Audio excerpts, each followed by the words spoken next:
मामला है ये गाड़ी का और क्या मसला चल रहा है? नज़ीम साहब, मसला ये है कि 29 तारीख थी और ये लड़का हमारा जो है तब दुकान पे काम करता है, तो लगभग ये पैसा ट्रांसफ़र का काम है, मनी ट्रांसफ़र, और 3-4 दिन का पैसा इकट्ठा हो चुका था। और उस दिन ये घर से वहाँ दुकान से निकला, पैसे वैसे सब डिग्गी में डाला, चाबी डाला, आरसी वारसी गाड़ी मतलब पूरे कागजात उसमें रख के इस सौरव नाम का लड़का वहाँ आया। बोले मुझे किसी की मतलब पट्टी करवानी है हॉस्पिटल, तो नागल में रामानंद डॉक्टर है, उसके पास ले गए, वहाँ पट्टी किया। हमारे लड़के ने कहा कि जा इसको घर छोड़ आओ। वो वहाँ से चला घर पे, अब उसको छोड़ के और फिर वहाँ से वो गायब है। हमारा मतलब गाड़ी लेके और पैसा, आरसी और मतलब सब कुछ उसके अंदर है, और अभी तक कुछ पता नहीं लग रहा है इसका। अच्छा, जो एफआईआर वगैरह की है जी, पुलिस की तरफ से क्या रिस्पॉन्स आया अभी तक? अभी तक तो ऐसा कुछ नहीं आया, बस ये कि हाँ लगा रहे हैं, पता लगा रहे हैं, लेकिन अभी ऐसा कुछ सामने नहीं आया मामला कुछ। जी ठीक है भाई, मैं बात करता हूँ बेटे से भी, जानते हैं उनसे भी क्या मसला है। जी, मेरा नाम जमालुद्दीन है और मेरा एक मनी ट्रांसफ़र का काम है खजान बस्ती के अंदर, मायापुरी के अंदर। तो लगभग 10:30 बजे की बात है रात की। मैं जैसे डेली आता हूँ उसी दिन मैंने रात को अपना सारा पेमेंट अपने जो होती है बैग में लेके आता हूँ। मैं रोज़ का मेरा काम है। किसी दिन 80,000, किसी के 90,000 भी होता है। लेकिन उस दिन क्या हुआ, खुद अब मेरे पास किसी डिस्ट्रीब्यूटर के पैसे थे और एक सौरभ नाम का लड़का मेरे साथ डेली लमसम डेली मेरे साथ ही आता है। वो उसको मैं छोड़ता था लाके मेरे से करीब, उसके बाप से मेरे 25 साल से पहले से उसकी मेरी जानकारी है, तो मुझे इतना भरोसा था उसके ऊपर, तो डेली मैं आता था मैं, इसलिए मुझे तो उसके सामने ही मैंने पैसे को बैग में रखे। लमसम साहब 4 लाख के समथिंग उसके अंदर अमाउंट था, तो उसके सामने बैग में रखे। और उसके बाद डिग्गी के अंदर मैंने पैसा रखा, गाड़ी की चाबी रखी, मैं शटर का मैंने डाउन करके चाबी उसकी डिग्गी में रखी। डिग्गी में रखने के बाद एक हमारे गली के बगल में बाबू राम का नाम का एक लड़का रहता है, उसकी मतलब चोट लग गई थी ना, उसने बोला कि जमाल भाई जा रहे हो, मेरी यहाँ पे पट्टी करवा दो। तो मैंने उससे बोला कि ऐसा है, पट्टी करवाने के लिए मेरी गाड़ी पे 3 आदमी नहीं जा सकते, तो मेरा एक दोस्त है बबलू जिसका नाम है, तो साथ में बोला कोई बात नहीं मैं छोड़ देता हूँ यहाँ से, तुम अपने आप आ जाना। तो वो एक सौरभ मेरे साथ गया और बाबू राम के साथ बैठ के जो मेरे हो गया बबलू के साथ बैठ के, तो रामानंद दुकान पर छोड़ के बबलू अपने घर चला गया। मैंने उसके वहाँ पे ट्रीटमेंट करवाया, लेकिन मेरे को इतना दिमाग में था मेरा पैसा सब कुछ उसी के अंदर है। तो बाबू राम का नाम जो लड़का था वो मेरा दोस्त वो भी है, तो उसने बोला कि मैं चला जाऊँगा, लेकिन मैंने बोला नहीं, ये काम कर। उसको लड़के सौरभ को चाबी दी, उसको मैंने बोला जा इसको छोड़ के तुरंत आ जा, तो मैं ही खड़ा हूँ।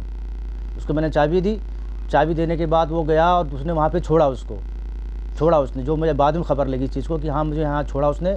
उसके बाद से वो मैं उसको वेट करता रहा, आधे घंटा, 1 घंटा, पौना घंटा, 2 घंटे हो गए मुझे। फिर मैं भागा, पहले घर की तरफ भागा, मैं सोचा कि भी आ जाएगा, फिर मैं उधर दुकान की तरफ भागा, मैंने कहा शायद रास्ते में होगा वो। फिर उसने स्विच ऑफ, पहले बात हुई उससे, उसके बड़े भाई से मेरी बात हुई, तो उसका नंबर मेरे पास नहीं था। बड़े भाई ने उससे फ़ोन करके बोला कि अंकल की गाड़ी लेके जा रहा है, जाके फटाफट चाबी देकर खड़े वेट कर रहे हैं वो। तो उसने उससे कॉन्टैक्ट में बात भी की, उसने बोला हाँ मैं अंकल के पास जा रहा हूँ। फिर मुझे आधा 15-20 मिनट हो गए, फिर दोबारा मैंने कॉल किया, अभी तक नहीं आया वो। फिर उसने, मैंने कहा एक काम कर, नंबर मुझे दे उसका। उसने मुझे नंबर दिया, जब नंबर उसने मुझे अपना दिया तो मैंने दोबारा कॉल की, तो पूरी बेल गई, उसने फ़ोन नहीं उठाया। फिर दूसरी रिंग की, स्विच ऑफ हो गया उसका। फिर मैंने बड़े वाले भाई के पास फ़ोन किया, मैंने बोला ऐसा है स्विच ऑफ हो गया है, तो या मैंने बोला कि इस दोबारा कॉन्टैक्ट तूने किया? कह हाँ भैया अंकल मैंने किया, वो स्विच ऑफ हो गया है। इसका मतलब मेरे दिमाग में आया मेरा पैसा भी उसी के अंदर है, कुछ है मेरे साथ कुछ घटना हो गई है। फिर मैं दोबारा भागा दुकान की तरफ, जहाँ मेरा शॉप था, मैंने वहाँ पता को रास्ते में कहीं मिले, वहाँ जाके पता किया, वहाँ से भी वो बिठा के जिसको मैं बाबूराम को भेजा था छोड़ के वो जा चुका था वहाँ से। वहाँ पर एक कोई बाद में, उसके बाद हमने वेरीफाई, रात में पुलिस 100 नंबर कॉल की, पुलिस आई, तो पुलिस से किसी से पता लगा कि एक लड़की ही फरार है यहाँ से। उस लड़की के घर जाओ, पता करो है कि नहीं, किसके साथ गई है। तो बाद में पता लगा कि उसके ताल्लुकात उसके साथ कोई थे पहले से। उसको वहाँ पता किया हमने, तो पता लगा लड़की भी नहीं है, और आज तक उसके लड़की का पता नहीं है। अच्छा, ये जो आपकी गाड़ी है किस कलर की है और नंबर क्या है इसका? सर गाड़ी मेरे ख्याल से वाइट कलर की है, 7786 नंबर है, बाकी नंबर मेरे FIR में लिखा, मैं देख के बताता हूँ आपको। DL4S गाड़ी नंबर का मुझे सिर्फ 7786 याद है, आप देख लीजिए, 7786 का तो मुझे याद है। ये है आपका नंबर है DL4S CF 7786, वाइट कलर की एक्टिवा है मेरी, 14 मॉडल। ओके। और गाड़ी की RC भी मेरी गाड़ी के अंदर ही है, लाइसेंस भी गाड़ी के अंदर ही है मेरी। ठीक है, आपकी ये कॉपी भी हमारे पास है, जी बाकी लड़के का फ़ोटो और नंबर है हमारे पास, जी वीडियो में लगा देंगे वो हम। जी और जैसे कि साथियों आपने देखा, इनका इशाक भाई हैं हमारे, इनके बेटे हैं ये, इनकी गाड़ी लेके वो लड़का गायब है 29 तारीख से। तो एफआईआर की कॉपी भी मैं अटैच कर सकता हूँ इसमें, बट कुछ रूल्स के अकॉर्डिंग हम इसमें अटैच नहीं कर सकते। अगर कहीं भी ये लड़का आपको दिखता है, जो स्क्रीन पे फ़ोटो दिख रहा है आपको, अगर ये लड़का कहीं भी आपको दिखता है तो आप दिए हुए नंबर पे कांटेक्ट करें।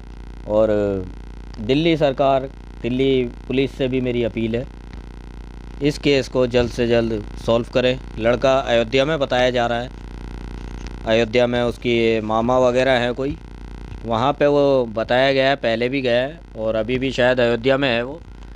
अभी जो इंक्वायरी करी है आपने, उसमें पता लगा अयोध्या में शायद वो पहले भी गया था। हाँ पहले गया था, पहले करीब वो उसी लड़की के साथ ही गया था वहाँ पे। जी, और अभी बता भी रहे हैं शक कि है, अभी मतलब हमें शक है कि उधर वहाँ जा सकता है वो। उधर जा सकता हाँ है। हमें कंफर्म नहीं है, लेकिन शक हमें भी है, जब पहले गया था अभी भी जा सकता है वो। तो फैज़ाबाद की जो पुलिस है हमारी, उनसे भी मैं अनुरोध करता हूँ कि इस केस को देखें। आपको मैं मेल कर देता हूँ और इस केस को आप गंभीरता से लें।